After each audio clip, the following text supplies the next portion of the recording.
अंगावर विजेची तार पडून म्हशीचा दुर्दैवी मृत्यू. शेणवे परिसरात खैरे गावात घडली दुर्दैवी घटना.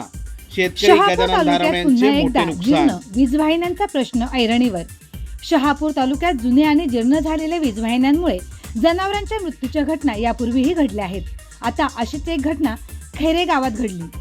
खैरे येथील शेतकरी गजानन जयराम धारवणे यांच्या म्हशी सकाळी चरण्यासाठी रानात जात असताना जवळील वीज खांबावरील तार अचानक तुटून एका म्हशीच्या अंगावर पडली. तार अंगावर पडल्याने विजेचा धक्का लागून म्हशीचा दुर्दैवी मृत्यू झाला. या घटनेमुळे शेतकरी गजानन धारवणे यांचे मोठे आर्थिक नुकसान झाले आहे. धारवणे यांनी दिलेल्या माहितीनुसार मृत म्हशीची किंमत सुमारे 1 लाख रुपये होती. दरम्यान अशा घटनांना आळा घालण्यासाठी महावितरणाने जुन्या आणि जीर्ण झालेल्या वीजवाहिन्यांची तातडीने पाहणी करून आवश्यक दुरुस्ती करावी अशी मागणी होत आहे. तसेच या घटनेत नुकसान झालेल्या शेतकरी गजानन धारवणे यांना महावितरणकडून आर्थिक मदत मिळावी अशीही मागणी करण्यात आली आहे.